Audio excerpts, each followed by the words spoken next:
दंडोत बंदन निकबार, सर्व कला समरथ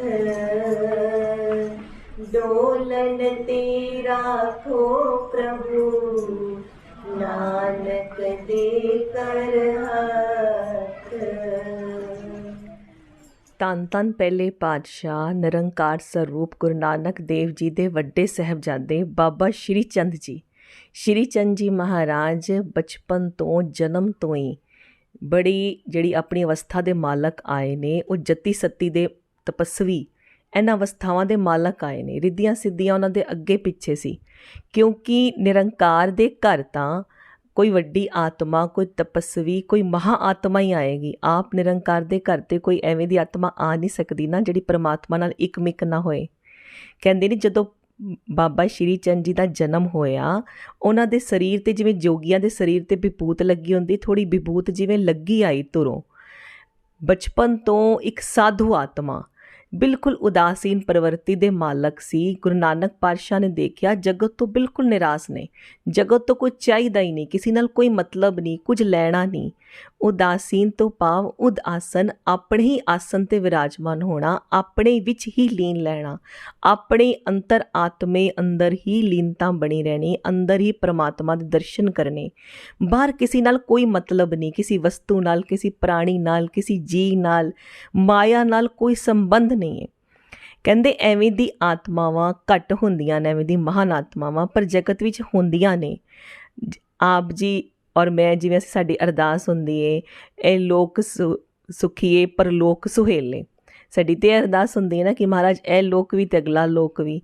ਪਰ ਜਿਹੜੀ ਬਾਬਾ ਸ਼੍ਰੀ ਚੰਦ ਜੀ ਵਰਗੀ ਮਹਾਨ ਆਤਮਾਵਾਂ ਹੁੰਦੀਆਂ ਨੇ, ਉਹਨਾਂ ਨੂੰ ਇਸ ਲੋਕ ਨਾਲ ਨਹੀਂ, ਸਿਰਫ ਪਰਲੋਕ ਦੀ ਗੱਲ, ਸਿਰਫ ਦੀਨ ਦੀ ਗੱਲ। ਇਸ ਲੋਕ ਭਾਵੇਂ ਮਹਿਲ ਮਾੜੀਆਂ ਨਾ ਮਿਲਣ, ਭਾਵੇਂ ਸਾਨੂੰ ਜੰਗਲਾਂ ਵਿੱਚ ਬੈਠਣਾ ਪਏ, ਚਾਹੇ ਪੱਤੇ ਖਾ ਕੇ ਗੁਜ਼ਾਰਾ ਕਰਨਾ ਪਏ, ਪਰ ਦੀਨ ਦੀ ਗੱਲ, ਪਰਲੋਕ ਸਵਰਨਾ ਚਾਹੀਦਾ ਹੈ। 18 ਸਿੱਧੀਆਂ 9 ਨਿਧੀਆਂ ਉਹਨਾਂ ਦੇ ਪਿੱਛੇ ਲੱਗੀਆਂ ਫਿਰਦੀਆਂ ਨੇ ਬਾਬਾ ਸ਼੍ਰੀ ਚੰਦ ਜੀ ਦੇ। ਅਤੇ ਜਿਹੜਾ ਉਹ ਸੁਲਤਾਨਪੁਰ ਲੋਧੀ ਦਾ ਉਸ ਸਮੇਂ ਦਾ ਹਾਕਮ ਹੈ ਦੌਲਤ ਖਾਂ, ਉਹ ਤੇ ਬਾਬਾ ਸ਼੍ਰੀ ਚੰਦ ਜੀ ਦਾ ਜਿਵੇਂ ਮੁਰੀਦ ਬਣਨ ਨੂੰ ਘੁੰਮਦਾ ਹੈ। ਉਹ ਜੈ ਰਾਮ ਜੀ ਕੋਲੋਂ ਪੁੱਛਦਾ ਹੈ, ਬੇਬੇ ਨਾਨਕੀ ਜੀ ਦੇ ਪਤੀ ਦੇਵ ਕੋਲੋਂ, ਕਿ ਆਪ ਜੀ ਦੱਸਣਾ ਕਰੋ ਕਿ ਕਿਆ ਬਾਬਾ ਸ਼੍ਰੀ ਚੰਦ ਜੀ ਬਾਰੇ ਜੋ ਕਾਜੀ ਜੀ ਦੱਸਦੇ ਨੇ, ਜੋ ਮੈਂ ਸੁਣਦਾ ਵਾਂ, ਉਹ ਸਹੀ ਹੈ? ਉਹ ਰਿੱਧੀਆਂ ਸਿੱਧੀਆਂ ਦੇ ਮਾਲਕ ਨੇ, ਉਹ ਧੁਰੋਂ ਹੀ ਜੋਗੀ ਆਏ ਨੇ, ਉਹਨਾਂ ਦੇ ਐਵੇਂ ਹੀ ਕੰਚਨ ਕਾਏ ਹੈ, ਔਰ ਐਵੇਂ ਉਹਨਾਂ ਦੇ ਜਿਹੜੇ ਜਟਾਵਾਂ ਨੇ ਉਹ ਸੁਨਹਿਰੀ ਨੇ, ਅਤੇ ਮੈਂ ਦਰਸ਼ਨ ਕਰਨਾ ਚਾਹੁੰਦਾ ਵਾਂ। ਅਤੇ ਜੈ ਰਾਮ ਜੀ ਕਹਿੰਦੇ ਨੇ, ਜੋ ਆਪ ਜੀ ਸੁਣਦੇ ਹੋ ਉਹ ਬਿਲਕੁਲ ਸਤ ਵਚਨ ਨੇ। ਸੁੰਦਰ ਸੁਨਹਿਰੀ ਰੰਗ ਦੀਆਂ ਜਟਾਵਾਂ, ਪਤਲਾ ਲੰਬਾ ਸਰੀਰ, ਬਿਲਕੁਲ ਉਦਾਸਨ ਪ੍ਰਵਰਤੀ ਦੇ ਮਾਲਕ, ਜਤੀ ਸਤੀ, ਇੱਕਦਮ ਜਪ ਤਪ ਵਿੱਚ ਪੱਕੇ, ਜਗਤ ਵੱਲੋਂ ਨਿਰਾਸ਼, ਅਤੇ ਜੰਗਲਾਂ ਵਿੱਚ ਹੀ ਨਿਵਾਸ ਕਰਦੇ ਨੇ, ਉੱਥੇ ਵਿਹੰਗਮ ਸਾਧੂਆਂ ਵਿੱਚ ਵਿਚਰਦੇ ਨੇ। ਉਹਨਾਂ ਦਾ ਜਿਹੜਾ ਜੀਵਨ ਨੇ ਉਹ ਗ੍ਰਸਤ ਜੀਵਨ ਤੋਂ ਵੀ ਇਨਕਾਰੀ ਨੇ। ਗੁਰੂ ਨਾਨਕ ਪਾਤਸ਼ਾਹ ਦੇ ਜਿਹੜਾ ਸਾਡਾ ਜਿਹੜਾ ਰਸਤਾ ਹੈਗਾ ਪੰਥ ਦਾ, ਕਿ ਗ੍ਰਸਤੀ ਸਿੱਖ ਜਿਹੜਾ ਸੰਤ ਸਿਪਾਹੀ ਹੋਏ, ਗ੍ਰਸਤ ਨੂੰ ਕਮਾਉਂਦੇ ਹੋਏ ਵੀ ਉਹ ਸਾਧੂ ਹੋਏ, ਉਹ ਗ੍ਰਸਤ ਤੋਂ ਇਨਕਾਰੀ ਹੋਏ ਬਾਬਾ ਸ਼੍ਰੀ ਚੰਦ ਜੀ। ਬਾਬਾ ਸ਼੍ਰੀ ਚੰਦ ਜੀ ਨੂੰ ਬੇਬੇ ਨਾਨਕੀ ਜੀ ਨੂੰ ਸੌਂਪਿਆ ਸੀ ਗੁਰੂ ਨਾਨਕ ਪਾਤਸ਼ਾਹ ਨੇ, ਅਤੇ ਕਿਹਾ ਸੀ ਕਿ ਵੀ ਉਹਨਾਂ ਕੋਲ ਕੋਈ ਪੁੱਤਰ ਦੀ ਦਾਤ ਨਹੀਂ ਹੈ, ਤੇਰਾ ਹੀ ਹੈ। ਇਹ ਗੁਰੂ ਨਾਨਕ ਦੇਵ ਜੀ ਨੇ ਕਿਹਾ ਕਿ ਇਹ ਜਿਹੜਾ ਪਰਮਾਤਮਾ ਦੇ ਧੁਰ ਦਰਗਾਹ ਤੋਂ ਮੂਲ ਮੰਤਰ ਦੀ ਦਾਤ ਮਿਲੀ ਹੈ ਨਾ, ਉਹਦਾ ਪ੍ਰਚਾਰ ਕਰੇਗਾ ਸ਼੍ਰੀ ਚੰਦ। ਸ਼੍ਰੀ ਚੰਦ ਜੀ ਨੂੰ ਉਦਾਸੀਆਂ ਦਾ ਜਿਹੜਾ ਮੁਖੀ ਥਾਪਿਆ, ਉਹ ਗੁਰੂ ਨਾਨਕ ਪਾਤਸ਼ਾਹ ਨੇ ਆਪ ਥਾਪਿਆ। ਬਾਬੇ ਭੇਖ ਬਣਾਇਆ, ਉਦਾਸੀ ਦੀ ਰੀਤ ਚਲਾਈ। ਇਹ ਉਦਾਸੀਆਂ ਦੀ ਰੀਤ ਜਿਹੜੀ ਬਾਬੇ ਨਾਨਕ ਨੇ ਚਲਾਈ, ਉਹਨਾਂ ਦਾ ਮੁਖੀ ਜਿਹੜਾ ਹੈ ਉਹ ਬਾਬਾ ਸ਼੍ਰੀ ਚੰਦ ਜੀ ਨੂੰ ਥਾਪਿਆ। ਇਸੀ ਕਰਕੇ ਨਿਰਮਲੇ ਔਰ ਉਦਾਸੀ ਜਿਹੜੇ ਹੁੰਦੇ ਨੇ, ਉਹ ਬਾਬਾ ਸ਼੍ਰੀ ਚੰਦ ਜੀ ਨੂੰ ਆਪਣਾ ਗੁਰੂ ਕਰਕੇ ਵੀ ਮੰਨਦੇ ਨੇ। ਬਾਬਾ ਸ਼੍ਰੀ ਚੰਦ ਜੀ ਕੋਲ ਬਹੁਤ ਬਰਕਤਾਂ ਸੀ, ਆਪ ਮਾਲਕ ਦੇ ਘਰ ਨਾਲ ਬਿਲਕੁਲ ਜੁੜੇ ਹੋਏ ਸੀ, ਲੇਕਿਨ ਮਾਇਆ ਤੋਂ ਬਿਲਕੁਲ ਨਿਰਲੇਪ। ਅਸੀਂ ਬਾਣੀ ਵਿੱਚ ਸਾਨੂੰ ਗਵਾਹੀ ਮਿਲਦੀ ਹੈ, ਜੇ ਮਾਇਆ ਮਮਤਾ ਤਜੀ ਸਭ ਤੇ ਪਇਓ ਉਦਾਸ, ਕਹੋ ਨਾਨਕ ਸੁਨ ਰੇ ਮਨਾ ਤੈ ਘਟ ਬ੍ਰਹਮ ਨਿਵਾਸ। ਉਹਨਾਂ ਨੇ ਮਾਇਆ ਮਮਤਾ ਉਹਨਾਂ ਦੀ ਬਿਲਕੁਲ ਨੇੜੇ ਵੀ ਨਹੀਂ ਸੀ, ਉਸ ਤੋਂ ਨਿਰਲਿਪਤ ਸੀ, ਪਰ ਉਹਨਾਂ ਦੇ ਜਿਹੜੇ ਅੰਤਰ ਆਤਮੇ ਉਹ ਬ੍ਰਹਮ ਦਾ ਨਿਵਾਸ ਸੀ। ਬ੍ਰਹਮ ਪਾਰ ਬ੍ਰਹਮ ਨਾਲ ਇੱਕ ਮਿਕਸ ਸੀ, ਉਹਨਾਂ ਦੇ ਅੰਤਰ ਪ੍ਰਕਟ ਸੀ ਪਾਰ ਬ੍ਰਹਮ। ਉਹਨਾਂ ਦੀ ਅਵਸਥਾ ਜਿਹੜੀ ਬਹੁਤ ਉੱਚ ਅਵਸਥਾ ਸੀ। ਸਿਰਫ ਸਾਨੂੰ ਇਸ ਤੋਂ ਹੀ ਤੁਲਨਾ, ਮਤਲਬ ਇਸ ਤੋਂ ਨਹੀਂ ਜੱਜਮੈਂਟ ਲੈ ਲੈਣੀ ਚਾਹੀਦੀ ਕਿ ਉਹਨਾਂ ਨੂੰ ਗੁਰਤਾ ਗੱਦੀ ਨਹੀਂ ਮਿਲੀ। ਗੁਰਤਾ ਗੱਦੀ ਤੇ ਅਗਰ ਮਿਲਦੀ ਵੀ ਤੇ ਬਾਬਾ ਜੀ ਦੇ 2 ਸਾਹਿਬਜ਼ਾਦੇ ਸੀ, ਇੱਕ ਨੂੰ ਹੀ ਮਿਲਣੀ ਸੀ ਨਾ। ਗੁਰਤਾ ਗੱਦੀ ਦੇ ਮਾਲਕ ਤੇ ਧੁਰੋਂ ਥਾਪੇ ਹੋਏ ਆਉਂਦੇ ਨੇ, ਪਰ ਬਾਬਾ ਸ਼੍ਰੀ ਚੰਦ ਜੀ ਪਰਮਾਤਮਾ ਉਹਨਾਂ ਦੇ ਅੰਦਰ ਪ੍ਰਕਟ ਸੀ। ਗੁਰੂ ਨਾਨਕ ਪਾਤਸ਼ਾਹ ਦੀ ਉਹਨਾਂ ਪਾਸ ਬਖਸ਼ਿਸ਼ਾਂ ਸੀ, ਉਹਨਾਂ ਨੂੰ ਉਦਾਸੀਆਂ ਦਾ ਮੁਖੀ ਥਾਪਿਆ ਤੇ ਉਹਨਾਂ ਨੇ ਉਦਾਸੀਆਂ ਦੀ ਜਿਹੜੀ ਰੀਤ ਚਲਾਈ, ਐਸੀ ਚਲਾਈ, ਅਗਰ ਅਸੀਂ ਕਹਿੰਦੇ ਹਾਂ ਕਿ ਬੇਬੇ ਨਾਨਕੀ ਜੀ ਗੁਰੂ ਨਾਨਕ ਪਾਤਸ਼ਾਹ ਦੇ ਪਹਿਲੇ ਸਿੱਖ ਹੋਏ ਤੇ ਬਾਬਾ ਸ਼੍ਰੀ ਚੰਦ ਜੀ ਪਹਿਲੇ ਪ੍ਰਚਾਰਕ ਹੋਏ। ਬੜੇ ਹੀ ਨਾਨਕ ਪੰਥੀ ਉਹਨਾਂ ਨੇ ਬਣਾਏ। ਉਹਨਾਂ ਨੇ ਗੁਰੂ ਨਾਨਕ ਦੇ ਘਰ ਨਾਲ ਬੜੇ ਜੀਆਂ ਨੂੰ ਜੋੜਿਆ। ਜਿਹੜੀ ਬਾਣੀ ਗੁਰੂ ਨਾਨਕ ਪਾਤਸ਼ਾਹ ਨੇ ਉਚਾਰੀ, ਉਸ ਬਾਣੀ ਦਾ ਪ੍ਰਚਾਰ ਕੀਤਾ, ਆਪਣੀ ਪੂਰਾ ਜੀਵਨ ਪ੍ਰਚਾਰ ਵਿੱਚ ਲਗਾਇਆ। ਔਰ ਪ੍ਰਚਾਰ ਕੀਤਾ ਹੀ ਨਹੀਂ, ਗੁਰੂ ਗ੍ਰੰਥ ਸਾਹਿਬ ਜਿਹੜੇ ਪੋਥੀਆਂ ਦੇ ਉਤਾਰੇ ਨੇ ਉਹ ਹੋਰ ਵੀ ਕਰਾਏ, ਬਾਣੀ ਦੇ ਹੋਰ ਉਤਾਰੇ ਕਰਵਾਏ, ਬੀੜਾਂ ਦੇ ਹੋਰ ਉਤਾਰੇ ਕਰਵਾਏ ਔਰ ਘਰ ਘਰ ਬਾਣੀ ਪਹੁੰਚਾਈ। ਜਿਹੜੇ ਉਦਾਸੀ ਦੀ ਅਸੀਂ ਗੱਲਾਂ ਕਰਦੇ ਹਾਂ, ਉਹ ਉਹਨਾਂ ਦਾ ਜਿਵੇਂ ਕਹਿ ਲਓ ਕਿ ਪੰਥ 'ਤੇ ਬੜਾ ਕਰਜ਼ ਹੈ। ਜਦੋਂ ਪੰਥ 'ਤੇ ਬੜੀ ਭੀੜ ਪਈ, ਜਦੋਂ ਸਮੇਂ ਦੀ ਹਕੂਮਤ ਸਿੱਖਾਂ ਦਾ ਪੂਰਾ ਵਿਨਾਸ਼ ਕਰਨ ਨੂੰ ਤੁੱਲੀ ਹੋਈ ਸੀ, ਉਸ ਸਮੇਂ ਗੁਰਦੁਆਰਾ ਸਾਹਿਬਾਂ ਦੀ ਸੇਵਾ ਸੰਭਾਲ ਵੀ ਉਦਾਸੀਆਂ ਨੇ ਕੀਤੀ। ਜਦੋਂ 10ਵੇਂ ਪਾਤਸ਼ਾਹ ਨੇ ਅਨੰਦਪੁਰ ਸਾਹਿਬ ਦਾ ਕਿਲ੍ਹਾ ਛੱਡਿਆ, ਉਸ ਸਮੇਂ ਵੀ ਗੁਰਬਖਸ਼ ਜੀ ਸੀ ਉਦਾਸੀ, ਜਿਨ੍ਹਾਂ ਨੂੰ ਗੁਰੂ ਤੇਗ ਬਹਾਦਰ ਸਾਹਿਬ ਦੇ ਅਸਥਾਨ ਦੀ ਸੇਵਾ ਸੰਭਾਲ ਸੌਂਪੀ ਗਈ ਸੀ, ਉਹ ਵੀ ਉਦਾਸੀ ਮਤ ਦੇ ਸੀ। ਉਦਾਸੀਆਂ ਦਾ ਇਸ ਪ੍ਰਕਾਰ ਸਾਡੇ ਪੰਥ 'ਤੇ ਅਸੀਂ ਕਹੀਏ, ਉਹਨਾਂ ਦਾ ਵੀ ਪੰਥ ਹੈ, ਸਭ ਪੰਥ ਗੁਰੂ ਨਾਨਕ ਮਹਾਰਾਜ ਦਾ ਚਲਾਇਆ ਹੋਇਆ ਹੈ। ਬੜਾ ਕਰਜ਼ ਹੈਗਾ ਹੈ। ਜਿਹੜੇ ਬਾਬਾ ਸ਼੍ਰੀ ਚੰਦ ਜੀ ਮਹਾਰਾਜ ਨੇ, ਉਹਨਾਂ ਕੋਲ ਤੇ ਇੰਨੀਆਂ ਬਰਕਤਾਂ ਸੀ। ਕਹਿੰਦੇ ਨੇ ਜਦੋਂ ਇੱਕ ਵਾਰੀ ਲਖਮੀ ਚੰਦ ਜੀ, ਉਹਨਾਂ ਦੇ ਛੋਟੇ ਭਰਾ, ਸ਼ਿਕਾਰ ਤੋਂ ਵਾਪਸ ਆਏ ਨੇ ਤੇ ਉਹਨਾਂ ਦੇ ਹੱਥ ਵਿੱਚ ਮਰਿਆ ਹੋਇਆ ਹਿਰਨ ਸੀ। ਜਦੋਂ ਇਸ ਪ੍ਰਕਾਰ ਬਾਬਾ ਸ਼੍ਰੀ ਚੰਦ ਜੀ ਨੇ ਦੇਖਿਆ, ਉਹਨਾਂ ਨੇ ਕਿਹਾ ਕਿ ਇਹ ਸ਼ਿਕਾਰ ਖੇਡਣਾ ਠੀਕ ਨਹੀਂ, ਇਹ ਬੇਕਸੂਰਾ ਜੀ ਨੂੰ ਮਾਰਨਾ, ਇਹਦਾ ਲੇਖਾ ਦੇਣਾ ਪੈਂਦਾ ਹੈ ਲਖਮੀ ਚੰਦ। ਤੇ ਲਖਮੀ ਚੰਦ ਜੀ ਕਹਿੰਦੇ ਨੇ ਅਸੀਂ ਗੁਰੂ ਨਾਨਕ ਪਾਤਸ਼ਾਹ ਦੇ ਪੁੱਤਰ ਹਾਂ, ਲੇਖਾ ਸਾਨੂੰ ਵੀ ਦੇਣਾ ਪਏਗਾ। ਤੇ ਸ਼੍ਰੀ ਚੰਦ ਜੀ ਕਹਿੰਦੇ ਨੇ ਲੇਖਾ ਸਭ ਨੂੰ ਦੇਣਾ ਪੈਂਦਾ ਹੈ, ਸਾਰਿਆਂ ਨੂੰ ਹੀ ਚੰਗੇ ਕਰਮ ਕਮਾਣੇ ਪੈਂਦੇ ਨੇ, ਲੇਖਾ ਸਭ ਦਾ ਹੁੰਦਾ ਹੈ, ਲੇਖਾ ਰੱਬ ਮੰਗੇਸੀਆ ਬੈਠਾ ਕੱਢ ਵਹੀ। ਜਦੋਂ ਇਸ ਪ੍ਰਕਾਰ ਸੁਣਿਆ ਤੇ ਲਖਮੀ ਚੰਦ ਜੀ ਕਹਿੰਦੇ ਨੇ ਕਿ ਮੈਂ ਤੇ ਹੁਣੇ ਹੀ ਸੱਚਖੰਡ ਜਾ ਕੇ ਲੇਖਾ ਦਿਆਨਾ। ਉਹਨਾਂ ਨੇ ਕੀ ਕੀਤਾ ਕਿ ਪਾਣੀ ਦਾ ਛੱਟਾ ਮਾਰਿਆ ਔਰ ਹਿਰਨਾਂ ਨੂੰ ਜੀਵਿਤ ਕਰਤਾ ਤੇ ਘੋੜੇ ਤੇ ਸਵਾਰ ਹੋਏ, ਆਪਣੀ ਪਤਨੀ ਨੂੰ ਲਿੱਤਾ ਤੇ ਆਪਣੀ ਪਤਨੀ ਦੇ ਨਾਲ ਆਪਣਾ ਦੁੱਧ ਪੀਂਦਾ ਬਿਲਕੁਲ ਛੋਟਾ ਗੋਦੀ ਵਾਲਾ ਬੱਚਾ, ਜਿਨ੍ਹਾਂ ਦਾ ਨਾਮ ਧਰਮਚੰਦ ਸੀ, ਸਾਹਿਬਜ਼ਾਦਾ ਧਰਮਚੰਦ ਜੀ ਨੂੰ ਵੀ ਨਾਲ ਲਿੱਤਾ ਤੇ ਘੋੜੇ 'ਤੇ ਸਵਾਰ ਹੋ ਕੇ ਸੱਚਖੰਡ ਨੂੰ ਪਿਆਨਾ ਕਰ ਦਿੱਤਾ। ਜਦੋਂ ਬਾਬਾ ਸ਼੍ਰੀ ਚੰਦ ਜੀ ਨੇ ਇਸ ਤਰ੍ਹਾਂ ਦੇਖਿਆ ਕਿ ਉਹ ਉੱਪਰ ਨੂੰ ਜਾ ਰਹੇ ਨੇ ਤੇ ਵਿਚਾਰ ਕਰਦੇ ਨੇ ਸਾਡੇ ਪਿਤਾ ਦੀ ਕੁਲ ਕਿਵੇਂ ਚੱਲੇਗੀ, ਅਸੀਂ ਤੇ ਗ੍ਰਸਤ ਜੀਵਨ ਵਿੱਚ ਜਾਣਾ ਨਹੀਂ। ਤੇ ਫਿਰ ਉਹਨਾਂ ਨੇ ਕੀ ਕੀਤਾ, ਜਦੋਂ ਇੰਨੀ ਵਿਚਾਰ ਹੋਈ, ਇੰਨੇ ਪਲਾਂ ਨੂੰ ਤੇ ਧਰਮਚੰਦ ਜੀ ਨੂੰ ਲੈ ਕੇ ਲਖਮੀ ਚੰਦ ਜੀ 20 ਮੀਲ ਤੱਕ ਉੱਪਰ ਜਾ ਚੁੱਕੇ ਸੀ। ਉਹਨਾਂ ਨੇ ਲੰਬੀ ਬਾਂਹ ਕੀਤੀ ਔਰ ਧਰਮਚੰਦ ਜੀ ਨੂੰ ਘੋੜੇ ਤੋਂ ਉਤਾਰ ਲਿੱਤਾ। ਆਪ ਗ੍ਰਸਤ ਜੀਵਨ ਤੋਂ ਇਨਕਾਰੀ ਹੁੰਦੇ ਹੋਏ ਵੀ ਪਿਤਾ ਜੀ ਦੀ ਕੁਲ ਨੂੰ ਚਲਾਉਣ ਵਾਸਤੇ, ਗੁਰੂ ਨਾਨਕ ਪਾਤਸ਼ਾਹ ਦੀ ਕੁਲ ਨੂੰ ਚਲਾਉਣ ਵਾਸਤੇ ਉਹਨਾਂ ਨੇ ਧਰਮਚੰਦ ਜੀ ਦੀ ਪਾਲਣਾ ਕੀਤੀ ਔਰ ਉਹਨਾਂ ਨੂੰ ਸਿੱਖਿਆ ਦਿੱਤੀ, ਸਦਾ ਆਪਣੇ ਨਾਲ ਰੱਖਿਆ, ਬੜੇ ਲਾਡ ਪਿਆਰ ਨਾਲ ਪਾਲਿਆ ਔਰ ਹੱਸ ਕੇ ਇਹ ਵੀ ਕਿਹਾ ਕਿ ਜਿਵੇਂ ਮੇਰੀ ਲਾਡਾਂ ਨਾਲ ਪਾਲਣਾ ਹੋਈ ਹੈ, ਇਹ ਪਰਮਾਤਮਾ ਦੀ ਲੀਲਾ ਹੈ ਕਿ ਇੱਕ ਹੱਥ ਦੇ ਤੇ ਇੱਕ ਹੱਥ ਲੈ, ਤੇ ਉਵੇਂ ਹੀ ਹੁਣ ਮੈਨੂੰ ਇਹਦੀ ਪਾਲਣਾ ਕਰਨੀ ਪੈ ਰਹੀ ਹੈ। ਉਹਨੂੰ ਜਿਹੜੇ ਧਰਮਚੰਦ ਜੀ ਸੀ, ਛੋਟੀ ਅਵਸਥਾ 'ਚ ਮਤਲਬ ਪਾਲਣਾ ਕਰਨੀ ਆਰੰਭ ਕੀਤੀ ਤੇ ਉਹਨਾਂ ਨੂੰ ਆਪਣੇ ਚਰਨਾਂ ਦਾ ਅੰਗੂਠਾ ਹੈ ਨਾ, ਬਾਬਾ ਸ਼੍ਰੀ ਚੰਦ ਜੀ ਉਹਨਾਂ ਦੇ ਮੂੰਹ ਨਾਲ ਲਗਾ ਦਿੰਦੇ ਤੇ ਆਪਣੇ ਅੰਗੂਠੇ ਦੀ ਸ਼ਕਤੀ ਨਾਲ ਉਹਨਾਂ ਨੂੰ ਦੁੱਧ ਪਿਆਉਂਦੇ ਧਰਮਚੰਦ ਜੀ ਨੂੰ। ਇਸ ਤਰ੍ਹਾਂ ਉਹਨਾਂ ਦੀ ਪਾਲਣਾ ਕੀਤੀ ਬੜੇ ਪਿਆਰ ਨਾਲ ਔਰ ਸਿੱਖਿਆ ਵੀ ਦਿੱਤੀ, ਗੁਰੂ ਨਾਨਕ ਦੇ ਘਰ ਦੇ ਸਾਰੇ ਅਸੂਲ ਵੀ ਸਮਝਾਏ। ਐਵੇਂ ਜਦੋਂ ਉਹਨਾਂ ਦਾ ਜੀਵਨ ਚੱਲ ਰਿਹਾ ਬਾਬਾ ਸ਼੍ਰੀ ਚੰਦ ਜੀ ਦਾ, ਤੇ ਉਹਨਾਂ ਲਈ ਕੀ ਹੈ ਕਿ ਉਦਾਸੀ ਮਤ ਦੇ ਨੇ, ਕਿਰਤ ਨਹੀਂ ਕਰਦੇ। ਲੇਕਿਨ ਗੁਰੂ ਨਾਨਕ ਪਾਤਸ਼ਾਹ ਦੇ ਘਰ ਦਾ ਕੀ ਅਸੂਲ ਹੈ ਕਿ ਮੰਗ ਕੇ ਨਹੀਂ ਖਾਣਾ, ਭਿਕਸ਼ਾ ਮੰਗਣੀ ਮਨਾਹੀ ਹੈ। ਮੰਗਣਾ ਤੇ ਗੁਰੂ ਨਾਨਕ ਦੇ ਘਰ ਮੂੰਹ ਤੇ ਕਿ ਅਸੀਂ ਹੱਥ ਅੱਗੇ ਅੱਡ ਕਰਕੇ ਕਿਸੇ ਕੋਲ ਮੰਗਿਆ, ਸਾਨੂੰ ਆਪਣਾ ਜ਼ਮੀਰ ਮਾਰਨਾ ਪਿਆ। ਤੇ ਗੁਰੂ ਨਾਨਕ ਪਾਤਸ਼ਾਹ ਜੀ ਦਾ ਤੇ ਹੁਕਮ ਹੈ ਕਿ ਕਿਰਤ ਕਰੋ, ਵੰਡ ਛਕੋ। ਤੇ ਫਿਰ ਇਸ ਕਰਕੇ ਉਦਾਸੀਆਂ ਦਾ ਜਿਹੜਾ ਪੂਰਾ ਖਰਚਾ ਹੈ ਉਹ ਗੁਰੂ ਘਰ ਤੋਂ ਚੱਲਦਾ ਸੀ।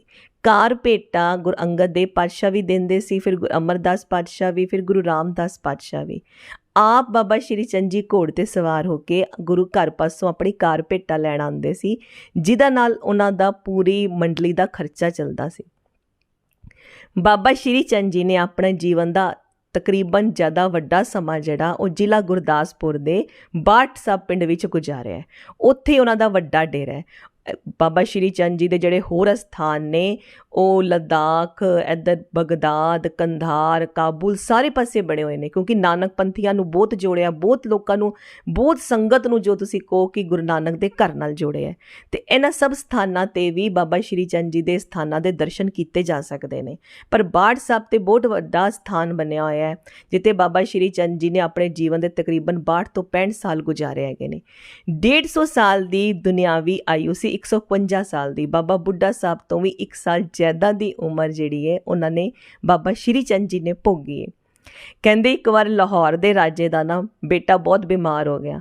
ਉਹਦਾ ਪੁੱਤਰ ਇੰਨਾ ਬਿਮਾਰ ਹੋਇਆ ਕਿ ਸਭ ਵੈਦਾਂ ਨੇ ਜਵਾਬ ਦੇ ਦਿੱਤਾ। ਵੈਦ ਕਹਿੰਦੇ ਇਹਦਾ ਕੋਈ ਇਲਾਜ ਨਹੀਂ, ਲਾ ਇਲਾਜ ਬਿਮਾਰੀ ਹੈ, ਨਹੀਂ 1-2 ਦਿਨ ਅੰਦਰ ਮਰ ਜਾਣਾ ਹੈ। ਅਤੇ ਲਾਹੌਰ ਦਾ ਜਿਹੜਾ ਰਾਜਾ ਹੈ ਉਹ ਬਹੁਤ ਦੁਖੀ ਹੁੰਦਾ ਹੈ, ਅਤੇ ਸਾਈਂ ਮੀਆਂ ਮੀਰ ਜੀ ਨੂੰ ਕਹਿੰਦਾ ਹੈ, ਵੈਦਾਂ ਨੇ ਜਵਾਬ ਦੇ ਦਿੱਤਾ। ਉਹ ਕਹਿੰਦੇ ਨੇ ਕੋਈ ਦੁਆ ਕਰੋ, ਕੋਈ ਦੁਨੀਆ 'ਚ ਸੰਤ ਮਹਾਤਮਾ ਨਹੀਂ ਰਹਿ ਗਏ ਜਿਹੜੇ ਮੇਰੇ ਪੁੱਤਰ ਵਾਸਤੇ ਦੁਆ ਕਰਨ ਤੇ ਮੇਰਾ ਪੁੱਤਰ ਜੀ ਪਏ, ਉਹਦਾ ਰੋਗ ਰਾਜੀ ਹੋ ਜਾਏ। ਅਤੇ ਸਾਈਂ ਮੀਆਂ ਮੀਰ ਜੀ ਕਹਿੰਦੇ ਨੇ ਇੱਕ ਹੈਗੇ ਨੇ ਜਿਹੜੇ ਇਹ ਕੰਮ ਕਰ ਸਕਦੇ ਨੇ। ਕਹਿੰਦੇ ਜੀ ਕੌਣ ਨੇ? ਕਹਿੰਦੇ ਗੁਰੂ ਨਾਨਕ ਪਾਤਸ਼ਾਹ ਦੇ ਸਾਹਿਬਜ਼ਾਦੇ ਬਾਬਾ ਸ਼੍ਰੀ ਚੰਦ ਜੀ ਜੋ ਇਸ ਸਮੇਂ ਬਾਠ ਸਾਹਿਬ ਵਿਰਾਜਮਾਨ ਨੇ, ਉਹ ਇਹ ਕੰਮ ਕਰ ਸਕਦੇ ਨੇ। ਕਹਿੰਦੇ ਫਿਰ ਉਹਨਾਂ ਨੂੰ ਸਿਫਾਰਿਸ਼ ਕਰੋ, ਉਹਨਾਂ ਨੂੰ ਬੁਲਵਾਓ।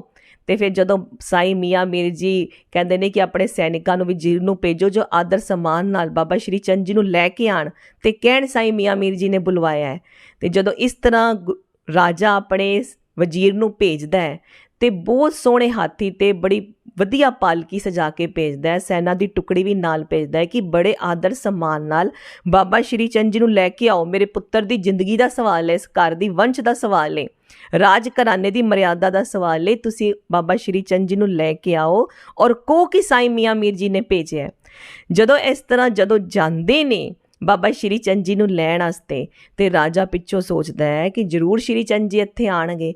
ਇੰਨੀ ਮਾਨ ਸਨਮਾਨ ਨਾਲ ਇੰਨੇ ਵੱਡਾ ਹਾਥੀ ਉੱਪਰ ਇੰਨੀ ਸੋਹਣੀ ਪਾਲਕੀ ਸਜਾ ਕੇ, ਅਤੇ ਬਾਬਾ ਸ਼੍ਰੀ ਚੰਦ ਜੀ ਨੂੰ ਅੱਜ ਤੱਕ ਕਿਸੇ ਨੇ ਸਨਮਾਨ ਨਹੀਂ ਦਿੱਤਾ ਹੋਏਗਾ ਜਿੰਨਾ ਸਨਮਾਨ ਅਸੀਂ ਕਰ ਰਹੇ ਹਾਂ। ਰਾਜਾ ਦੇ ਮਨ 'ਚ ਹੁਣ ਥੋੜ੍ਹੀ ਹਉਮੈ ਆ ਜਾਂਦੀ ਕਿ ਜਿੰਨਾ ਸਨਮਾਨ ਮੈਂ ਕਰ ਰਿਹਾ, ਜਿੰਨਾ ਆਦਰ ਸਾਡੇ ਘਰਾਣੇ ਤੋਂ ਦਿੱਤਾ ਜਾ ਰਿਹਾ, ਇੰਨਾ ਕਿਸੇ ਨੇ ਨਹੀਂ ਦਿੱਤਾ ਹੋਏਗਾ ਬਾਬਾ ਸ਼੍ਰੀ ਚੰਦ ਜੀ ਦਾ। ਅਤੇ ਜਦੋਂ ਇਸ ਤਰ੍ਹਾਂ ਵਜ਼ੀਰ ਪਹੁੰਚਦਾ ਉੱਥੇ, ਹੁਣ ਬਾਬਾ ਸ਼੍ਰੀ ਚੰਦ ਜੀ ਤੇ ਜਾਣਦੇ ਨੇ, ਉਹਨਾਂ ਨੂੰ ਤਾਂ ਪਤਾ ਕਿ ਰਾਜਾ ਦੇ ਮਨ 'ਚ ਕੀ ਵਿਚਾਰ ਆ ਰਹੀ ਹੈ।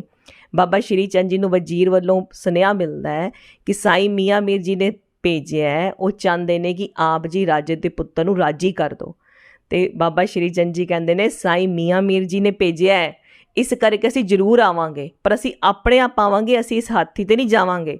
ਰਾਜੇ ਨੂੰ ਕਹਿ ਦਿਓ ਤੇਰਾ ਭੇਜਿਆ ਹੋਇਆ ਹਾਥੀ ਬਾਬਾ ਸ਼੍ਰੀ ਚੰਦ ਜੀ ਦਾ ਭਾਰ ਝੱਲਣ ਯੋਗ ਨਹੀਂ ਹੈ, ਬਾਬਾ ਸ਼੍ਰੀ ਚੰਦ ਜੀ ਨੂੰ ਲੈ ਕੇ ਇੱਥੇ ਨਹੀਂ ਆ ਸਕਦਾ। ਅਤੇ ਵਜ਼ੀਰ ਬੜਾ ਹੈਰਾਨ ਹੁੰਦਾ ਹੈ, ਐਵੇਂ ਕਿਵੇਂ ਮਹਾਰਾਜ? ਹਾਥੀ ਬਹੁਤ ਤਾਕਤਵਰ ਹੈ, ਤੰਦਰੁਸਤ ਹਾਥੀ ਹੈ, ਸਭ ਤੋਂ ਚੰਗਾ ਹਾਥੀ ਹੈ ਇਸ ਰਾਜ ਵਿੱਚ ਜਿਹੜਾ ਆਪ ਜੀ ਲਈ ਭੇਜਿਆ, ਆਪ ਦੀ ਸੇਵਾ ਲਈ ਭੇਜਿਆ ਹੈ, ਇਹ ਕਿਉਂ ਨਹੀਂ ਆਪ ਦਾ ਭਾਰ ਚੱਲ ਸਕਦਾ? ਕਹਿੰਦੇ ਨਹੀਂ ਚੱਲ ਸਕਦਾ, ਤੇਰੇ ਰਾਜਾ ਦਾ ਹੰਕਾਰ ਵਿੱਚ ਆ ਗਿਆ। ਅਤੇ ਵਜ਼ੀਰ ਨੂੰ ਗੱਲ ਸਮਝ ਨਹੀਂ ਆਈ। ਕਹਿੰਦੇ ਤੁਸੀਂ ਇੱਕ ਵਾਰੀ ਬੈਠ ਕੇ ਵੇਖੋ ਤੇ ਸਹੀ।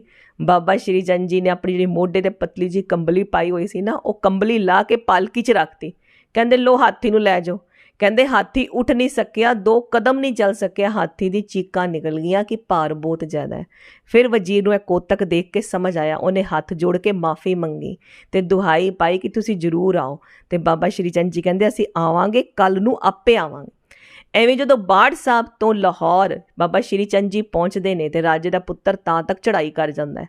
ਅਤੇ ਰਾਜਾ ਕਹਿੰਦਾ ਹੈ ਕਿ ਹੁਣ ਕੀ ਫਾਇਦਾ ਆਉਣ ਦਾ ਉਹਨਾਂ ਦੇ, ਮੇਰਾ ਪੁੱਤਰ ਮਰ ਹੀ ਗਿਆ, ਹੁਣ ਉਹ ਆ ਵੀ ਜਾਣ ਤੇ ਕੀ ਕਰ ਲੈਣਗੇ। ਰਾਣੀਆਂ ਵੀ ਬਹੁਤ ਰੋ ਰਹੀਆਂ ਨੇ। ਸਾਈਂ ਮੀਆਂ ਮੀਰ ਜੀ ਹਲੇ ਵੀ ਸਮਝਾਉਂਦੇ ਨੇ, ਐਨੇ ਨੂੰ ਬਾਬਾ ਸ਼੍ਰੀ ਚੰਦ ਜੀ ਪਹੁੰਚ ਜਾਂਦੇ ਨੇ। ਉਹ ਕਹਿੰਦੇ ਨੇ ਕੌਣ ਮਰ ਗਿਆ ਹੈ? ਰਾਜਾ ਕਹਿੰਦਾ ਮੇਰਾ ਪੁੱਤਰ ਮਰ ਗਿਆ ਹੈ, ਜਿਹਦੇ ਪਿੱਛੇ ਤੁਹਾਨੂੰ ਬੁਲਾਇਆ ਸੀ, ਹੁਣ ਆਉਣ ਦਾ ਕੀ ਫਾਇਦਾ?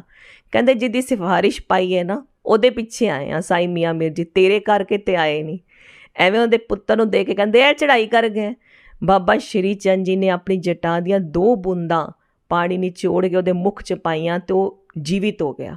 ਸਤਿਗੁਰ ਮੇਰਾ ਮਾਰ ਜਿਵਾਲੇ। ਇਹ ਸਤਿਗੁਰੂ ਦੀ ਖੇਡ ਹੈ, ਗੁਰੂ ਨਾਨਕ ਦੇ ਘਰ ਦੀਆਂ ਬਖਸ਼ਿਸ਼ਾਂ ਨੇ, ਕਿਹਦੇ ਕੋਲ ਕਿੰਨੀਆਂ ਆਣ। ਪ੍ਰਭ ਭਾਵੈ ਬਿਨ ਸਾਸ ਤੇ ਰੱਖੇ, ਉਹਦੀ ਮਰਜ਼ੀ ਹੈ ਗੁਰੂ ਸਾਹਿਬ ਦੀ ਕਿ ਉਹਨਾਂ ਨੇ ਕਿਵੇਂ ਕਿਹਨੂੰ ਰੱਖਣਾ ਹੈ। ਗੁਰੂ ਸਾਹਿਬ ਦੇ ਹੱਥ ਸਭ ਵਡਿਆਈਆਂ ਨੇ, ਸਰਬ ਕਲਾ ਸਮਰੱਥ ਨੇ ਸਾਡੇ ਗੁਰੂਦੇਵ। ਜਦੋਂ ਐਵੇਂ ਕੋਤਕ ਵੇਖਿਆ ਤੇ ਬਾਬਾ ਸ਼੍ਰੀ ਚੰਦ ਦੀ ਜੈ ਜੈਕਾਰ ਹੋਣ ਲੱਗ ਗਈ। ਤੇ ਬਾਬਾ ਸ਼੍ਰੀ ਚੰਦ ਜੀ ਨੇ ਵੀ ਕਿਹਾ ਕਿ ਇਹ ਗੁਰੂ ਨਾਨਕ ਪਿਤਾ ਦੇ ਘਰ ਦੀਆਂ ਬਖਸ਼ਿਸ਼ਾਂ ਨੇ, ਇਹ ਗੁਰੂ ਨਾਨਕ ਦੇ ਘਰ ਦੀਆਂ ਖੁਸ਼ੀਆਂ ਨੇ। ਜੇ ਜੈਕਾਰ ਕਰਨੀ ਹੈ ਤੇ ਗੁਰੂ ਨਾਨਕ ਪਿਤਾ ਦੀ ਕਰੋ, ਧੰਨ ਗੁਰੂ ਨਾਨਕ, ਧੰਨ ਗੁਰੂ ਨਾਨਕ ਕਰੋ। ਜਦੋਂ ਐਵੇਂ ਸਭ ਨੇ ਧੰਨ ਗੁਰੂ ਨਾਨਕ, ਧੰਨ ਬਾਬਾ ਸ਼੍ਰੀ ਚੰਦ ਜੀ ਕੀਤਾ ਤੇ ਸ਼੍ਰੀ ਚੰਦ ਜੀ ਨੇ ਕਿਹਾ ਕਿ ਇਹ ਸਿਫਾਰਿਸ਼ ਸਾਈਂ ਮੀਆਂ ਮੀਰ ਜੀ ਦੀ। ਜੇ ਅਸੀਂ ਕਹਿੰਦੇ ਹਾਂ ਨਾ ਦੁਨੀਆ ਵੀ ਸਿਫਾਰਿਸ਼ ਚੱਲਦੀ ਹੈ ਤੇ ਰੱਬ ਦੇ ਘਰ ਵੀ ਸਿਫਾਰਿਸ਼ ਚੱਲਦੀ ਹੈ, ਪਰ ਉੱਥੇ ਕਿਹਦੀ ਚੱਲਦੀ ਹੈ? ਗੁਰਮੁਖ ਰੂਹਾਂ ਦੀ, ਭਗਤੀ ਵਾਲੀ ਰੂਹਾਂ ਦੀ, ਭਗਤਾਂ ਦੀ ਸਿਫਾਰਿਸ਼ ਚੱਲਦੀ ਹੈ। ਤੇ ਉੱਥੇ ਹੁਕਮ ਕਿੱਦਾਂ ਚੱਲਦਾ ਹੈ? ਗੁਰੂ ਸਾਹਿਬ ਦਾ ਚੱਲਦਾ ਹੈ। ਤੇ ਜੀ ਗੁਰੂ ਸਾਹਿਬ ਦਾ ਹੀ ਦਰਗਾਹ ਕਿਆ ਚੱਲਦਾ ਹੈ, ਗੁਰੂ ਸਾਹਿਬ ਦਾ ਹੀ ਸਭ ਜਿਹੜੀ ਕਾਇਨਾਤ ਹੈ ਸਭ ਗੁਰੂ ਸਾਹਿਬ ਦੇ ਭੈ ਭਾਵਨੀ 'ਚ। ਇਸ ਤਰ੍ਹਾਂ ਜਦੋਂ ਬਖਸ਼ਿਸ਼ਾਂ ਕਰਕੇ ਬਾਬਾ ਸ਼੍ਰੀ ਚੰਦ ਜੀ ਬਾਠ ਸਾਹਿਬ ਨੂੰ ਵਾਪਸ ਜਾਂਦੇ ਨੇ, ਉਹਨਾਂ ਨੂੰ ਖਬਰਾਂ ਮਿਲਦੀਆਂ ਨੇ ਕਿ ਵੀ ਆਪ ਵੀ ਜਾਣਦੇ ਨੇ ਕਿ ਗੁਰੂ ਰਾਮਦਾਸ ਗੁਰਤਾ ਗੱਦੀ ਦੇ ਮਾਲਕ ਬਣੇ ਨੇ। ਗੁਰੂ ਰਾਮਦਾਸ ਉਹ ਜਿਹੜੇ ਜੰਮਦੇ ਹੀ ਜਿਨ੍ਹਾਂ ਦੀ ਮਾਤਾ ਚਲੀ ਗਈ, ਪਿਤਾ ਦਾ ਸਿਰ ਤੇ ਸਾਇਆ ਨਹੀਂ, ਨਾਨੀ ਨੇ ਪਾਲਿਆ, ਘੁੰਗਣੀਆਂ ਵੇਚਦੇ ਸੀ ਤੇ ਸਾਰੇ ਉਹਨਾਂ ਨੂੰ ਕਹਿੰਦੇ ਸੀ ਵੀ ਜੰਮਦੇ ਹੀ ਮਾਂ ਚਲੀ ਗਈ, ਬਈ ਬਾਲਕ ਦੀ ਜਿਹੜੀ ਕਿਸਮਤ ਤੇ ਭਾਗ ਹੀ ਚੰਗੇ ਲੈ ਕੇ ਨਹੀਂ ਆਇਆ, ਭਾਗ ਬੜੇ ਖਰਾਬ ਲੈ ਕੇ ਆਇਆ। ਕਹਿੰਦੇ ਘੁੰਗਣੀਆਂ ਵੇਚਣ ਵਾਲਾ ਪਹਿਲੇ ਗੁਰੂ ਅਮਰਦਾਸ ਪਾਤਸ਼ਾਹ ਦਾ ਜਵਾਈ ਬਣ ਗਿਆ, ਫਿਰ ਘਰ ਦਾ ਮਾਲਕ ਬਣ ਗਿਆ, ਗੁਰਤਾ ਗੱਦੀ ਮਿਲ ਗਈ, ਮਿਲ ਕੇ ਤੇ ਆਈਏ ਕੌਣ ਨੇ? ਗੁਰੂ ਰਾਮਦਾਸ। ਜਦੋਂ ਐਵੇਂ ਵਿਚਾਰ ਕੀਤੀ, ਕਾਰ ਭੇਟਾ ਵੀ ਲੈਣੀ ਹੈ, ਆਪਣੇ ਘੋੜੇ ਤੇ ਸਵਾਰ ਹੋ ਕੇ ਦਰਬਾਰ ਸਾਹਿਬ ਆਉਂਦੇ ਨੇ ਅੰਮ੍ਰਿਤਸਰ ਸਾਹਿਬ, ਗੁਰੂ ਰਾਮਦਾਸ ਪਾਤਸ਼ਾਹ ਦੇ ਦਰਸ਼ਨ ਕਰਨ, ਦੇਖਣ। ਆਪਣੇ ਘੋੜੇ ਤੋਂ ਜਦੋਂ ਉਤਰਦੇ ਨੇ ਔਰ ਦਰਬਾਰ ਵੱਲ ਚੱਲਦੇ ਨੇ ਤੇ ਗੁਰੂ ਰਾਮਦਾਸ ਪਾਤਸ਼ਾਹ ਇਵੇਂ ਹੀ ਆਪਣੇ ਤਖਤ ਤੇ ਵਿਰਾਜਮਾਨ ਨੇ, ਜਿਵੇਂ ਹੁਣ ਗੁਰੂ ਗ੍ਰੰਥ ਸਾਹਿਬ ਮਹਾਰਾਜ ਜੀ ਵਿਰਾਜਮਾਨ ਨੇ। ਕੀਰਤਨ ਸੰਗਤਾਂ ਕਰ ਰਹੀਆਂ ਨੇ ਤੇ ਉੱਥੇ ਕੀ ਹੁੰਦਾ ਹੈ, ਸਭ ਦੇਖ ਕੇ ਹੈਰਾਨ ਹੁੰਦੇ ਨੇ, ਇਹ ਕਿਹੜਾ ਜੋਗੀ ਹੈ ਜਿਹਦਾ ਇੰਨਾ ਸੋਹਣਾ ਪਤਲਾ ਲੰਬਾ ਕਾਂਤੀਮਈ ਸਰੀਰ ਦੀ ਆਭਾ ਬੜੀ ਹੈ, ਜਿਹੜੀਆਂ ਜਟਾਵਾਂ ਨੇ ਉਹ ਸੁਨਹਿਰੀ ਲੰਬੀਆਂ ਬਹੁਤ ਚਮਕ ਰਹੀਆਂ ਨੇ। ਜਿਹੜੇ ਪੁਰਾਣੇ ਬਜ਼ੁਰਗ ਸੰਗਤ ਸੀ ਨਾ ਉਹ ਤੇ ਪਛਾਣਦੀ, ਉਹ ਕਹਿੰਦੇ ਗੁਰੂ ਨਾਨਕ ਪਾਤਸ਼ਾਹ ਦੀ ਅੰਸ਼, ਗੁਰੂ ਨਾਨਕ ਪਾਤਸ਼ਾਹ ਦੇ ਵੱਡੇ ਸਾਹਿਬਜ਼ਾਦੇ ਬਾਬਾ ਸ਼੍ਰੀ ਚੰਦ ਜੀ ਆਏ ਨੇ। ਹੁਣ ਗੁਰੂ ਰਾਮਦਾਸ ਪਾਤਸ਼ਾਹ ਤੇ ਮਹਾਰਾਜ ਤੇ ਜਾਣਦੇ ਨੇ, ਉਹਨਾਂ ਨੇ ਉੱਠ ਕੇ ਆਪਣੇ ਸਿੰਘਾਸਨ ਤੋਂ, ਜਿਵੇਂ ਤਖਤ ਸਾਹਿਬ ਤੋਂ ਉੱਠ ਕੇ ਆਦਰ ਭਾਵ ਨਾਲ ਸਤਿਕਾਰ ਦਿੱਤਾ, ਕਿਉਂਕਿ ਉਮਰ ਵਿੱਚ ਵੀ ਵੱਡੇ ਨੇ ਬਾਬਾ ਸ਼੍ਰੀ ਚੰਦ ਜੀ ਤੇ ਗੁਰੂ ਦੀ ਅੰਸ਼ ਵੀ ਨੇ। ਜਦੋਂ ਐਵੇਂ ਆਦਰ ਸਤਿਕਾਰ ਕੀਤਾ, ਬੜੇ ਧਿਆਨ ਨਾਲ ਗੌਰ ਨਾਲ ਦੇਖਿਆ ਉਹਨਾਂ ਨੂੰ, ਗੁਰੂ ਰਾਮਦਾਸ ਪਾਤਸ਼ਾਹ ਨੂੰ। ਗੁਰੂ ਰਾਮਦਾਸ ਪਾਤਸ਼ਾਹ ਨੂੰ ਦੇਖ ਕੇ ਕਹਿੰਦੇ ਨੇ ਕਿ ਇਹ ਇੰਨਾ ਵੱਡਾ ਦਾੜਾ ਕਾਸ ਤੋਂ ਵਧਾਇਆ। ਗੁਰੂ ਰਾਮਦਾਸ ਪਾਤਸ਼ਾਹ ਮਹਾਰਾਜ ਦਾ 10 ਪਾਤਸ਼ਾਹੀਆਂ ਵਿੱਚੋਂ ਬਹੁਤ ਸੋਹਣਾ ਲੰਬਾ ਦਾੜਾ ਪ੍ਰਕਾਸ਼ਮਾਨ ਹੈ। ਆਪ ਜੀ ਤਸਵੀਰਾਂ ਵਿੱਚ ਵੀ ਦਰਸ਼ਨ ਕਰਦੇ ਹੋਵੋਗੇ ਕਿ ਐਵੇਂ ਮਹਾਰਾਜ ਦਾ ਦਾੜਾ ਬੜਾ ਸੋਹਣਾ ਪ੍ਰਕਾਸ਼ ਸੀ ਔਰ ਉਮਰ ਘੱਟ ਸੀ, ਦਾੜਾ ਬੜਾ ਹੀ ਪਿਆਰਾ ਸੀ, ਕਿਉਂਕਿ ਆਯੂ ਵੀ ਦੁਨਿਆਵੀ ਘੱਟ ਸੀ ਜਦੋਂ ਬਾਬਾ ਸ਼੍ਰੀ ਚੰਦ ਜੀ ਦਰਸ਼ਨ ਕਰਨ ਨੂੰ ਜਾਂਦੇ ਨੇ। ਜਦੋਂ ਗੁਰੂ ਰਾਮਦਾਸ ਪਾਤਸ਼ਾਹ ਐਵੇਂ ਸੁਣਦੇ ਨੇ ਤੇ ਕਹਿੰਦੇ ਨੇ ਕਿ ਮਹਾਰਾਜ ਆਪ ਜੀ ਵਰਗੇ ਸਾਧੂਆਂ ਦਾ, ਆਪ ਜੀ ਵਰਗੇ ਮਹਾਨ ਆਤਮਾਵਾਂ ਦਾ ਚਰਨ ਝਾੜਨ ਨੂੰ ਵਧਾਇਆ, ਵੀ ਚਰਨਾਂ ਨੂੰ ਝਾੜਨ ਲਈ ਵਧਾਇਆ। ਐਵੇਂ ਕਹਿੰਦੇ ਹੀ ਨਹੀਂ ਗੁਰੂ ਰਾਮਦਾਸ ਪਾਤਸ਼ਾਹ, ਉਹ ਨਿਮਰਤਾ ਦੇ ਪੁੰਜ, ਉਹ ਪ੍ਰੇਮ ਦੀ ਮੂਰਤ, ਉਹਨਾਂ ਦੇ ਚਰਨ ਨੂੰ ਝਾੜਨ ਵੀ ਲੱਗ ਜਾਂਦੇ ਨੇ ਆਪਣੇ ਦਾੜੇ ਨਾਲ ਉੱਠ ਕੇ। ਜਦੋਂ ਐਵੇਂ ਬਾਬਾ ਸ਼੍ਰੀ ਚੰਦ ਜੀ ਦੇ ਚਰਨਾਂ ਨੂੰ ਝਾੜਦੇ ਨੇ ਨਾ, ਬਾਬਾ ਸ਼੍ਰੀ ਚੰਦ ਜੀ ਬਹੁਤ ਵੈਰਾਗ ਵਿੱਚ ਆ ਜਾਂਦੇ ਨੇ ਤੇ ਭਿੱਜ ਕੇ ਕਹਿੰਦੇ ਨੇ, ਤੁਹਾਡੇ ਇੰਨਾ ਗੁਣਾ ਕਰਕੇ ਤੁਸੀਂ ਸਾਡੀ ਘਰ ਲੁੱਟ ਲਿਆ, ਸਾਡੀ ਗੁਰਤਾ ਗੱਦੀ ਜਿਹੜੀ ਗੁਰੂ ਨਾਨਕ ਪਾਤਸ਼ਾਹ ਦੀ ਤੁਹਾਨੂੰ ਮਿਲਣੀ ਹੈ। ਤੁਸੀਂ ਪਹਿਲੀ ਸਾਰੀ ਨਿਮਰਤਾ ਦੇ ਮਾਲਕ ਹੋ, ਜਿਹੜੀ ਬੱਚੀ ਕੁਚੀ ਬਖਸ਼ਿਸ਼ ਗੁਰੂ ਨਾਨਕ ਪਾਤਸ਼ਾਹ ਦੀ ਸਾਡੇ ਕੋਲ ਸੀ, ਅੱਜ ਉਹ ਵੀ ਤੁਸੀਂ ਸਾਡੇ ਕੋਲੋਂ ਲੈ ਲਈ, ਉਹ ਵੀ ਅਸਾਂ ਨੂੰ ਛੱਡ ਕੇ ਬਖਸ਼ਿਸ਼ ਤੁਹਾਡੇ ਕੋਲ ਚਲੀ ਗਈ। ਤੁਹਾਡੇ ਇਸ ਜਿਹੜੀ ਨਿਮਰਤਾ ਦਾ ਜਿਹੜਾ ਤੁਸੀਂ ਇਹ ਕੰਮ ਕੀਤਾ, ਇਸ ਸਦਕਾ ਉਹ ਵੀ ਬਖਸ਼ਿਸ਼ਾਂ ਸਾਡੀਆਂ ਵੀ ਅੱਜ ਤੁਹਾਡੇ ਕੋਲ ਚਲੀਆਂ ਗਈਆਂ। ਜਿਵੇਂ ਇੰਨੇ ਖੁਸ਼ ਹੋਏ ਬਾਬਾ ਸ਼੍ਰੀ ਚੰਦ ਜੀ। ਫਿਰ ਜਦੋਂ ਸਰੋਵਰ ਸਾਹਿਬ ਦੀ ਦੇਖਿਆ, ਉਹ ਸਾਰੀਆਂ ਚੱਲ ਰਹੀਆਂ ਨੇ ਤੇ ਉੱਥੇ ਸਰੋਵਰ ਸਾਹਿਬ ਖੜੇ ਹੋ ਕੇ ਕਹਿੰਦੇ, ਬਾਬਾ ਸ਼੍ਰੀ ਚੰਦ ਜੀ ਨੇ ਵਰ ਦਿੱਤਾ ਕਿ ਜੋ ਵੀ ਪਾਪੀ ਇਸ ਸਰੋਵਰ ਵਿੱਚ ਇਸ਼ਨਾਨ ਕਰਨਗੇ ਉਹਨਾਂ ਦੇ ਪਾਪ ਨਸ਼ਟ ਹੋਣਗੇ। ਅੱਜ ਅਸੀਂ ਗੁਰਬਾਣੀ ਵਿੱਚ ਪੜ੍ਹਦੇ ਆ ਨਾ, ਰਾਮਦਾਸ ਸਰੋਵਰ ਨਾਤੇ ਸਭ ਉਤਰੇ ਪਾਪ ਕਮਾਤੇ। ਐਵੇਂ ਬੜੀ ਬਖਸ਼ਿਸ਼ਾਂ ਦਿੱਤੀਆਂ, ਕਿਸ ਸਦਕਾ? ਨਿਮਰਤਾ ਸਦਕਾ। ਸੰਗਤ ਜੀ, ਸਿੱਖੀ ਦਾ ਜਿਹੜਾ ਮੁੱਲ ਮੁੱਢ ਹੈ ਨਾ, ਉਹ ਨਿਮਰਤਾ ਹੈ। ਕਹਿੰਦੇ ਜਦੋਂ ਗੁਰੂ ਨਾਨਕ ਪਾਤਸ਼ਾਹ ਦਰਗਾਹ ਤੋਂ ਆਏ, ਵੀ ਜਿਵੇਂ 100% ਕਹਿ ਲਓ, 1 ਕਿਲੋ ਗਰੀਬੀ ਨਿਮਰਤਾ ਅਕਾਲ ਪੁਰਖ ਪਾਸ ਹੈਗੀ ਹੈ, ਤੇ ਗੁਰੂ ਨਾਨਕ ਪਾਤਸ਼ਾਹ ਅਕਾਲ ਪੁਰਖ ਦੇ ਸਰਗੁਣ ਸਰੂਪ 3 ਪਾ ਕਹਿੰਦੇ ਨੇ ਨਿਮਰਤਾ 75% ਆਪਣੇ ਨਾਲ ਲਿਆਏ। ਸਿਰਫ 25% ਦਰਗਾਹ ਛੱਡੀ, ਜਿਵੇਂ ਸਾਰੇ ਕਾਰ ਵਿਹਾਰ ਕਰਨ ਵਾਸਤੇ, ਤੇ 3 ਪਾ ਤੇ ਆਪਣੇ ਸਿੱਖੀ ਪੰਥ ਵਾਸਤੇ ਹੀ ਨਾਲ ਲਿਆਏ ਵੀ ਇੰਨੀ ਨਿਮਰਤਾ ਦੀ ਜ਼ਰੂਰਤ ਹੈ। ਅਸੀਂ ਸੰਗਤ ਵਿੱਚ ਆਉਂਦੇ ਹਾਂ ਜੇ ਅਸੀਂ ਨਿਮਰਤਾ ਧਾਰਨ ਕਰਕੇ ਬੈਠੀਏ, ਨਿਮਰਤਾ ਵਿੱਚ ਰਹੀਏ ਕਿ ਸਾਡੇ ਗੁਰੂ ਸਾਹਿਬ ਨੇ ਸਾਨੂੰ ਨਿਮਰਤਾ ਦਾ ਗੁਣ ਸਿਖਾਇਆ ਹੈ। ਕੋਈ ਕੋਲ ਭੂਗੋਲ ਵੀ ਜਿਹੜਾ ਹੁੰਦਾ ਨਾ ਉਹ ਸਹਿਣ ਕਰ ਲਈਏ ਕਿਸੇ ਦਾ ਕਿਹਾ ਵੀ, ਅਤੇ ਅਸੀਂ ਜਿਹੜਾ ਕਿਸੇ ਦਾ ਬੋਲ ਸਹਿਣ ਕਰਨਾ ਇਸ ਤਪਾਂ ਸਿਰ ਤਪ ਹੋ ਜਾਂਦਾ ਹੈ। ਆਪ ਜੀ ਨੇ ਆ ਕੇ ਸੰਗਤ ਵਿੱਚ ਜਪ ਤੇ ਕੀਤਾ ਹੀ, ਬਾਣੀ ਪੜ੍ਹੀ, ਜਪ ਕੀਤਾ, ਕੀਰਤਨ ਕੀਤਾ, ਫਿਰ ਕਿਸੇ ਦਾ ਬੋਲ ਸਹਿਣ ਕਰ ਲਈ ਤਾਂ ਤਪ ਵੀ ਹੋ ਗਿਆ, ਜਪ ਵੀ ਹੋ ਗਿਆ ਅਤੇ ਤਪ ਵੀ ਹੋ ਗਿਆ। ਇਹ ਮੰਨ ਲਿਆ ਕਰੋ ਜਦੋਂ ਕੋਈ ਕੁਛ ਕਹਿੰਦਾ ਹੈ ਨਾ ਕਿ ਗੁਰੂ ਸਾਹਿਬ ਨੇ ਮੈਨੂੰ ਕੋਈ ਦਾਤ ਦੇਣੀ ਹੈ ਅਤੇ ਜਲਦੀ ਦੇਣੀ ਹੈ, ਅਤੇ ਗੁਰੂ ਸਾਹਿਬ ਕਹਿ ਰਹੇ ਤੈਨੂੰ ਜਲਦੀ ਦੇਣੀ ਹੈ, ਤੇਰੇ ਕੋਲ ਜਪ ਤਪ ਦੋਨੋਂ ਚੀਜ਼ਾਂ ਹੀ ਕਰਾ ਲੈਣੀਆਂ ਨੇ। ਅੱਜ ਦਾਤ ਜਲਦੀ ਦੇਣੀ ਹੈ ਨਾ, ਭਾਂਡਾ ਤਿਆਰ ਕਰਨਾ ਹੈ। ਜੇ ਖਾਲੀ ਜਪ ਕਰਦੇ ਕਰਦੇ ਹੱਲੇ ਚੱਲਾਂਗੇ ਤਾਂ ਭਾਂਡਾ ਲੇਟ ਤਿਆਰ ਹੋਏਗਾ। ਗੁਰੂ ਸਾਹਿਬ ਕਹਿੰਦੇ ਤੇਰੇ ਕੋਲ ਦੋਨੋਂ ਕੰਮ ਕਰਾਣੇ, ਤੇਰਾ ਭਾਂਡਾ ਜਲਦੀ ਤਿਆਰ ਕਰਨਾ ਹੈ, ਤਾਂ ਕਰਕੇ ਤੈਨੂੰ ਕਿਸੇ ਦੇ ਬੋਲ ਸੁਣਵਾਏ ਨੇ। ਅਤੇ ਇੰਤਜ਼ਾਰ ਕਰਿਆ ਕਰੋ ਜਦੋਂ ਅਸੀਂ ਗੁਰੂ ਸਾਹਿਬ ਦੇ ਚਰਨ ਫੜ ਕੇ ਬੈਠੇ ਰਹਿੰਦੇ ਹਾਂ, ਸੰਗਤ ਕਰਨੀ ਨਹੀਂ ਛੱਡਦੇ, ਗੁਰੂ ਸਾਹਿਬ ਦੀ ਬਾਣੀ ਨਾਲ ਜੁੜੇ ਰਹਿੰਦੇ ਹਾਂ, ਅਤੇ ਇੱਕ ਦਿਨ ਉਹ ਵੀ ਆਉਂਦਾ ਹੈ ਕਿ ਸਾਡੇ ਥਾਂ ਸਾਡੇ ਗੁਰੂ ਸਾਹਿਬ ਵੀ ਜਵਾਬ ਦੇ ਦਿੰਦੇ। ਜਿੱਥੇ ਦੇਣਾ ਬਣਦਾ ਉੱਥੇ ਗੁਰੂ ਸਾਹਿਬ ਵੀ ਦੇ ਦਿੰਦੇ ਨੇ। ਜੇ ਸਾਡੇ ਮਨ 'ਚ ਹੋਏਗਾ ਕਿ ਉਹਨੇ ਇੱਕ ਗੱਲ ਸੁਣਾਈ, ਅਸੀਂ 2 ਸੁਣਾਉਣੀਆਂ ਨੇ, ਮਤਲਬ ਉਹਨੇ ਸਾਨੂੰ ਕੋਈ ਦੁਖੀ ਕਰਨ ਦਾ ਯਤਨ ਕੀਤਾ, ਅਸੀਂ ਵੀ ਉਹਦਾ ਅੰਦਰ ਸਾੜਨਾ ਹੈ, ਅਤੇ ਫਿਰ ਸਾਡਾ ਚੰਗਾ ਨਹੀਂ ਹੋਏਗਾ। ਜੇ ਅਸੀਂ ਬੁਰਾ ਨਹੀਂ ਚਿੱਤਦੇ ਨਾ, ਅਤੇ ਫਿਰ ਗੁਰੂ ਸਾਹਿਬ ਲਿਖ ਕੇ ਦਿੱਤਾ ਗੁਰਬਾਣੀ ਵਿੱਚ, ਪਰ ਕਾ ਬੁਰਾ ਨਾ ਰਾਖੋ ਚੀਤ, ਤੁਮਕੋ ਦੁੱਖ ਨਾ ਹੀ ਪਾਈ ਮੀਤ। ਤੁਸੀਂ ਬੁਰਾ ਨਾ ਚਿਤਵੋ, ਤੁਹਾਡਾ ਚੰਗਾ ਮੈਂ ਲਿਖ ਕੇ ਦੇਣਾ ਹੋਏਗਾ। ਇਸ ਕਰਕੇ ਅਸੀਂ ਗੁਰੂ ਸਾਹਿਬ ਦੇ ਕਹਿਣੇ ਵਿੱਚ ਰਹੀਏ, ਨਿਮਰਤਾ ਵਿੱਚ ਰਹੀਏ। ਅੱਜ ਬਾਬਾ ਸ਼੍ਰੀ ਚੰਦ ਜੀ ਦਾ ਦਿਨ ਮਨਾ ਰਹੇ ਹਾਂ, ਅਤੇ ਬਾਬਾ ਸ਼੍ਰੀ ਚੰਦ ਜੀ ਤਾਂ ਨਿਮਰਤਾ ਉੱਪਰ ਹੀ ਰੀਝੇ। ਦੇਖਿਆ ਗੁਰੂ ਰਾਮਦਾਸ ਪਾਸ ਇੰਨੀ ਨਿਮਰਤਾ ਹੈ, ਇੰਨੀ ਗਰੀਬੀ ਹੈ। ਅਸੀਂ ਜਦੋਂ ਕੀਰਤਨ ਕਰਦੇ ਨਾ, ਕਈ ਵਾਰੀ ਸੰਗਤ ਨਾਲ ਬੋਲਦੀ ਨਹੀਂ ਹੈ, ਨਾਮ ਵੀ ਸੰਤੋਖ ਸੁਹਾਗਾ, ਰੱਖ ਗਰੀਬੀ ਵੇਸ, ਰੱਖ ਗਰੀਬੀ ਵੇਸ। ਉਹਦਾ ਮਤਲਬ ਬਾਹਰ ਕੱਪੜਿਆਂ ਦੀ ਗਰੀਬੀ ਨਹੀਂ ਹੈ ਜਾਂ ਧਨ ਦੌਲਤ ਦੀ ਗਰੀਬੀ ਨਹੀਂ ਹੈ, ਉਲਟਾ ਉਹਦਾ ਮਤਲਬ ਕੀ ਹੈ, ਗੁਣਾਂ ਵੱਲੋਂ ਅਮੀਰੀ। ਨਿਮਰਤਾ, ਨਿਵੇ ਸੋ ਗੋਰਾ ਹੋਏ। ਜੋ ਨਿਵਦਾ ਹੈ ਨਾ ਉਹਦਾ ਮੁੱਖ ਹੀ ਉਜਲਾ ਹੁੰਦਾ ਹੈ, ਕਿ ਆਪਣਾ ਮੁੱਖ ਉਜਲਾ ਚਾਹੀਦਾ ਹੈ, ਅਤੇ ਨਿਵ ਕੇ ਮਿੱਠਤ ਨੀਵੀ ਨਾਨਕਾ, ਗੁਣ ਚੰਗਿਆਈਆਂ ਤੱਤ। ਸਾਰੇ ਗੁਣਾਂ ਚੰਗਿਆਈਆਂ ਦਾ ਤੱਤ ਜਿਹੜਾ ਹੈ ਉਹ ਮਿੱਠਤ ਨੀਵੀਂ ਹੈ, ਮਿੱਠੇ ਹੋ ਕੇ ਨੀਵੇਂ ਹੋ ਕੇ ਰਹਿਣਾ ਸੰਗਤ ਵਿੱਚ। ਅਤੇ ਖਾਸ ਕਰ ਜੇ ਐਵੇਂ ਅਸੀਂ ਸੰਗਤ ਵਿੱਚ ਅਸੀਂ ਇਹ ਸੋਚ ਕੇ ਕਿ ਸਾਡੇ ਗੁਰੂਆਂ ਪਾਸ ਇੰਨੀ ਨਿਮਰਤਾ, ਉਹਨਾਂ ਨੇ ਨਿਮਰਤਾ ਹੀ ਅੱਗੇ ਵੰਡੀ, ਨਿਮਰਤਾ ਹੀ ਸਿਖਾਈ, ਸੰਗਤ ਵਿੱਚ ਨਮਰ ਹੋ ਕੇ ਬਹਿੰਦੇ ਹਾਂ, ਅਤੇ ਅਸੀਂ ਖੁਸ਼ੀਆਂ ਦੇ ਪਾਤਰ ਬਣਦੇ ਹਾਂ। ਅਤੇ ਇਹੀਓ ਬਾਬਾ ਸ਼੍ਰੀ ਚੰਦ ਜੀ ਦਾ ਵੀ ਪ੍ਰਸੰਗ ਸੁਣ ਕੇ ਸਾਨੂੰ ਸੀਖ ਮਿਲ ਰਹੀ ਹੈ। ਮਨਾਇਆ ਤਾਂ ਸਫਲ ਹੈ ਜੇ ਅਸੀਂ ਅੱਜ ਗੁਣ ਲੈ ਕੇ ਘਰ ਜਾਈਏ। ਆਏ ਸੀ ਕੁਝ ਹੋਰ ਸੀ ਅਤੇ ਬਣ ਕੇ ਕੁਝ ਹੋਰ ਜਾਈਏ ਬਾਹਰ। ਆਏ ਸੀ ਭਾਵੇਂ ਕਿਸੇ ਦੀ ਗੱਲ ਮਨ ਵਿੱਚ ਕੋਈ ਚੇਤੇ ਆ ਰਹੀ ਸੀ, ਲੇਕਿਨ ਹੁਣ ਬਾਹਰ ਨਿਕਲੀਏ ਅਤੇ ਐਵੇਂ ਜਿਵੇਂ ਪਤਾ ਚੱਲੇ ਵੀ ਅਸੀਂ ਗੁਰੂ ਘਰ ਮੱਥਾ ਟੇਕ ਕੇ ਆਏ ਹਾਂ, ਅਸੀਂ ਆਪਣੇ ਗੁਰੂ ਨੂੰ ਮਿਲ ਕੇ ਆਏ ਹਾਂ। ਸਾਡਾ ਮਸਤਕ ਦੱਸੇ, ਸਾਡੀਆਂ ਅੱਖਾਂ ਦੱਸਣ, ਸਾਡੇ ਬੋਲ ਦੱਸਣ, ਅਸੀਂ ਗੁਰੂ ਸਾਹਿਬ ਨੂੰ ਮਿਲ ਕੇ ਆਏ ਹਾਂ, ਮਿਲਾਪ ਕਰਕੇ ਆਏ ਹਾਂ। ਸਾਨੂੰ ਦੇਖ ਕੇ ਨਾ ਓਹੋ ਇਹ ਗੁਰੂ ਸਾਹਿਬ ਨੂੰ ਮਿਲ ਕੇ ਆਈਆਂ ਨੇ ਰੂਹਾਂ, ਸਾਨੂੰ ਦੇਖ ਕੇ ਬਾਹਰ ਕਿਸੇ ਹੋਰ ਨੂੰ ਵੀ ਚਾਅ ਚੜ੍ਹ ਜਾਏ ਕਿ ਅਸੀਂ ਵੀ ਮਿਲਣ ਜਾਣਾ। ਐਵੇਂ ਦਾ ਮਿਲਾਪ ਤਾਂ ਸਾਨੂੰ ਵੀ ਚਾਹੀਦਾ। ਅਤੇ ਗਈਆਂ ਸੀ ਅਤੇ ਕੁਝ ਹੋਰ ਸੀ, ਅਤੇ ਬਣ ਕੇ ਕੁਝ ਹੋਰ ਬਾਹਰ ਆਈਆਂ ਨੇ। ਅਤੇ ਇਹ ਸਾਰੇ ਦਿਨ ਮਨਾਏ, ਇਹ ਗੁਰਪੁਰਬ ਮਨਾਏ ਤਾਂ ਹੀ ਸਫਲੇ ਹੁੰਦੇ ਨੇ ਜੇ ਅਸੀਂ ਗੁਰੂ ਸਾਹਿਬ ਦੀ ਅਸੀਸ ਲਈਏ, ਗੁਰੂ ਸਾਹਿਬ ਦੇ ਜਿਹੜੇ ਵਚਨ ਨੇ ਉਹਨਾਂ ਨੂੰ ਕਮਾਉਣ ਦਾ, ਗੁਰਬਾਣੀ ਜੀਵੀਏ, ਗੁਰਬਾਣੀ ਨੂੰ ਕਮਾਉਣ ਦਾ ਯਤਨ ਕਰੀਏ। ਬਾਬਾ ਸ਼੍ਰੀ ਚੰਦ ਜੀ ਦਾ ਜੀਵਨ ਬਹੁਤ ਸਿੱਖਿਆਵਾਂ ਨਾਲ ਭਰਿਆ ਪਿਆ ਹੈ। 150 ਸਾਲ 151 ਸਾਲ ਦੀ ਉਮਰ ਉਹਨਾਂ ਨੇ ਦੁਨਿਆਵੀ ਭੋਗੀ ਔਰ ਸਿੱਖੀ ਦਾ ਬੇਅੰਤ ਪ੍ਰਚਾਰ ਕੀਤਾ। ਬਾਅਦ 'ਚੋਂ 6ਵੇਂ ਪਾਤਸ਼ਾਹ ਨੇ ਆਪਣਾ ਜਿਹੜਾ ਪੁੱਤਰ ਹੈ ਉਹ ਵੀ ਭੇਟਾ ਸਵਰੂਪ ਬਾਬਾ ਸ਼੍ਰੀ ਚੰਦ ਜੀ ਨੂੰ ਦੇ ਦਿੱਤਾ, ਬਾਬਾ ਗੁਰਦਿੱਤਾ ਜੀ। ਜਿਵੇਂ ਬਾਬਾ ਗੁਰਦਿੱਤਾ ਜੀ ਦਾ ਨਾਮ ਹੀ ਗੁਰਦਿੱਤਾ ਜੀ ਤਾਂ ਰੱਖਿਆ ਹੋਏ ਵੀ ਗੁਰੂ ਨੇ ਦੇਣਾ ਹੈ, ਗੁਰਦਿੱਤਾ, ਗੁਰੂ ਵੱਲੋਂ ਦੇ ਦਿੱਤਾ ਗਿਆ ਹੋਏ। ਅਤੇ ਬਾਬਾ ਸ਼੍ਰੀ ਚੰਦ ਜੀ ਦਾ ਨਾਲ ਬਾਬਾ ਗੁਰਦਿੱਤਾ ਜੀ ਨੇ ਵੀ ਮਿਲ ਕੇ ਬਹੁਤ ਪ੍ਰਚਾਰ ਕੀਤਾ। ਅੱਗੋਂ ਗੁਰਦਿੱਤਾ ਜੀ ਨੂੰ ਵੀ ਅਸੀਂ ਕੀ ਕਹਿੰਦੇ ਹਾਂ, ਬਾਬਾ ਗੁਰਦਿੱਤਾ ਦੀਨ ਦੁਨੀ ਦਾ ਟਿੱਕਾ, ਜੋ ਵਰ ਮੰਗਿਆ ਸੋ ਵਰ ਲਿੱਤਾ। ਇੰਨੇ ਮਹਾਨ ਹੋਏ ਨੇ ਬਾਬਾ ਗੁਰਦਿੱਤਾ ਜੀ ਵੀ। ਫਿਰ ਗੁਰਤਾ ਗੱਦੀ ਦੇ ਮਾਲਕ ਵੀ ਅੱਗੋਂ ਬਾਬਾ ਗੁਰਦਿੱਤਾ ਜੀ ਦੇ ਪੁੱਤਰ ਗੁਰੂ ਹਰਿਰਾਏ ਸਾਹਿਬ ਜੀ ਬਣੇ ਸੀ। ਬਾਅਦ 'ਚੋਂ ਫਿਰ ਗੁਰੂ ਹਰਕ੍ਰਿਸ਼ਨ ਸਾਹਿਬ ਜੀ, ਫਿਰ ਗੁਰੂ ਤੇਗ ਬਹਾਦਰ ਸਾਹਿਬ ਜੀ ਦੀ 9ਵੇਂ ਥਾਂ ਵਾਰੀ ਆਈ।